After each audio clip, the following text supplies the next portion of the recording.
आइए जानते नाथूराम गोडसे के बारे में। नाथूराम गोडसे का जन्म महाराष्ट्र के एक चित्तपावन ब्राह्मण परिवार में हुआ था। नाथूराम का जन्म का नाम रामचंद्र था। नाथूराम ये नाम उन्हें दुर्भाग्यपूर्ण घटना के कारण दिया गया था।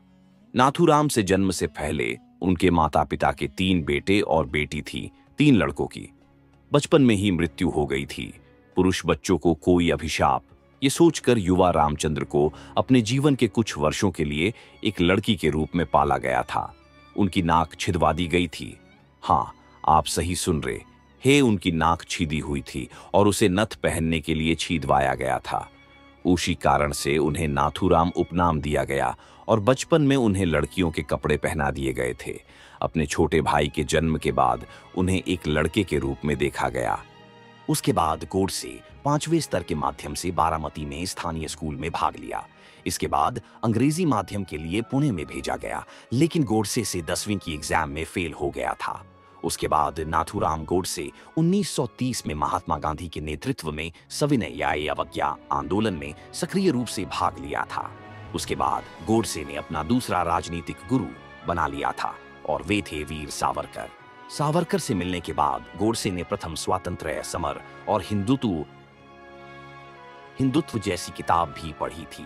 इसके बाद गोडसे ने सन 1937 में आरएसएस ज्वाइन करी थी। 1937 में सावरकर जी को हिंदू महासभा का अध्यक्ष चुन लिया गया था। उसे कुछ समय बाद नाथूराम हिंदू महासभा में शामिल हो जाते हैं। हैदराबाद में विरोध, मार्च में हैदराबाद के तानाशाह के खिलाफ भी शामिल होते।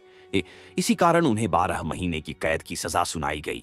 निजाम के जुल्मों को सिर्फ इसलिए विरोध नहीं करना चाहिए कि वह एक मुस्लिम, और शायद यही से गांधी जी के प्रति गोडसे की नफरत की शुरुआत हुई थी।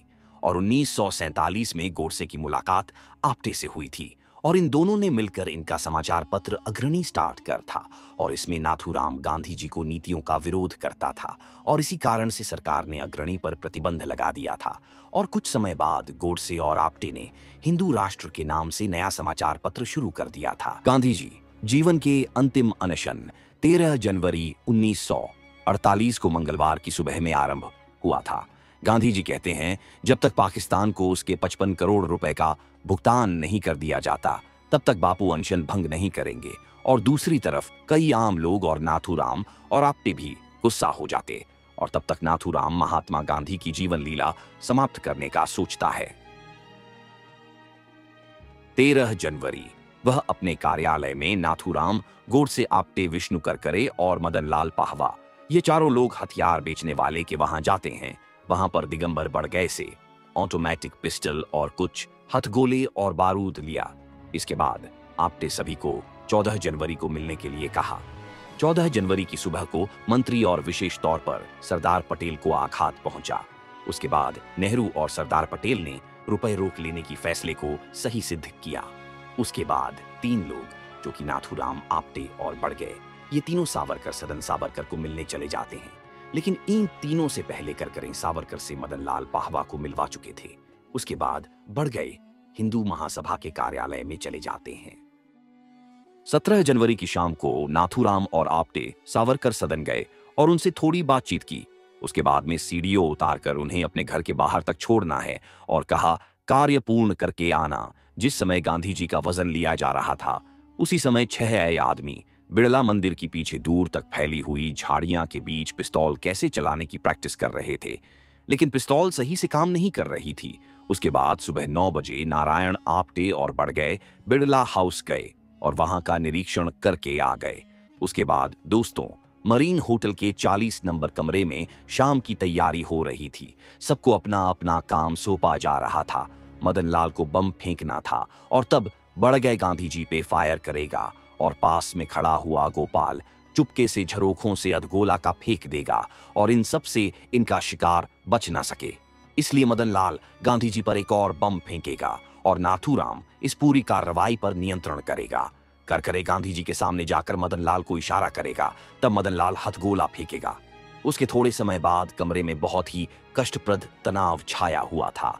नाथूराम गोडसे सिर दर्द को भयानक पीड़ा से पलंग पर लेटा हुआ था। एक दूसरे से अलग अलग दिखाने के लिए उन्होंने बिल्कुल अलग कपड़े पहने थे। आप्टे हर बार सूट पहना था, लेकिन इस बार उसे धोती पहनी थी। करकरे ने अपनी भौहों को काला करके माथे पर लाल तिलक लगा लिया था और मदन लाल ने नीले रंग का वह नया सूट पहना था और इन सब ने एक साथ कॉफी पी थी। उसके बाद सबसे पहले करकरे, मदन लाल और नाथूराम गोडसे निकले और 10 मिनट बाद आप्टे और बाकी लोग टैक्सी पर वहां जाने के लिए निकले। पहली टैक्सी ले चलने की वजह आप्टे ने बिड़ला हाउस तक जाने और वापस आने के लिए भाड़े का सौदा तय करने का निर्णय लिया। 15 मिनट तक वह कनॉट प्लेस में घूम घूम कर एक एक टैक्सी वाले का मोल तोल कर रहा था और बाद मैं उसे रीगल सिनेमा के सामने हरे रंग की एक शेवरलेट टैक्सी मिली, नंबर था PFPBF 67। 1:15 बज चुके थे। इतना मोल भाव करने के बाद वह 12 रुपए में सौदा तय करने में सफल हो गया था। उसी समय गांधी जी को अभी तक इतनी कमजोरी थी कि वह अपने आप चलकर प्रार्थना सभा तक नहीं जा सकते थे। उन्हें कुर्सी पर बिठाकर प्रार्थना सभा तक ले जाया गया। वहां पर सभी लोग हाथ जोड़कर खड़े थे। वहां पर मदन लाल पाहवा भी भीड़ में ही खड़ा हो गया था। उसने भी हाथ जोड़कर खड़ा हो गया उस आदमी के सामने जिसकी वह हत्या करने जा रहा था। उसने अपने पीछे दीवार से सहारे घास और पत्तियों में छुपा का टाइम बम एक जगह पर रख दिया था। बिरला हाउस के पीछे सेवकों के आने जाने के लिए फाटक के सामने आप्टे की हरी सेवरलेट टैक्सी आकर रुकी। 4 रुपए बचाने के फेर में आप्टे अपने जीवन की सबसे महत्वपूर्ण अवसर पर 15 मिनट लेट पहुंचा था। करकरे ने उसे बताया कि मदन लाल ने बम फलीते में लगाकर ठीक जगह पर रख दिया गया। वंदना गीत समाप्त हो गए था और गांधी जी की आवाज कमजोर हो गई थी। सुशील नैयर उससे बात को रिपीट कर रही थी। आप्टे ने गोपाल को कोठरी में जाकर मदन लाल पाहवा के बम धमाके के बाद गांधी जी पर अधगोला फेंकने को कहा।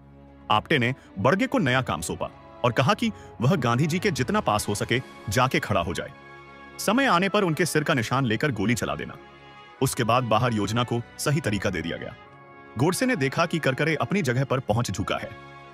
दोस्तों, आप्टे ने हाथ उठाकर मदन लाल को संकेत किया कि ठीक उसी समय मदन लाल के बम धमाके से प्रार्थना सभा में गूंज उठी।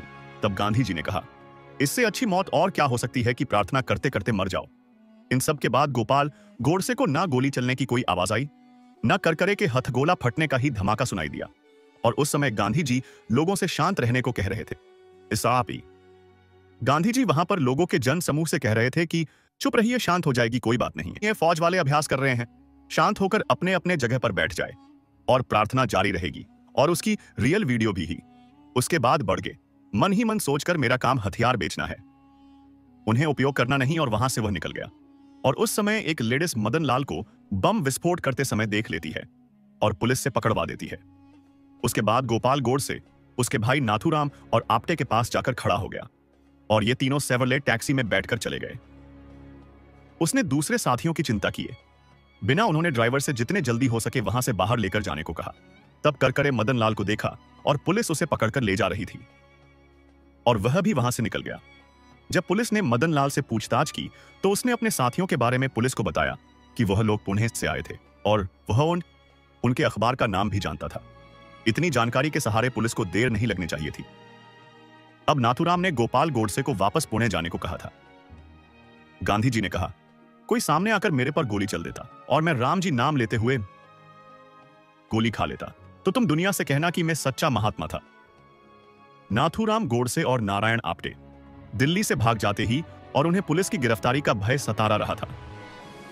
एक जगह पर वह अपना निर्णय सुनाता है कि वह खुद गांधी जी को मारेगा और कैसे नाथूराम गोडसे ने गांधी जी को मारता है।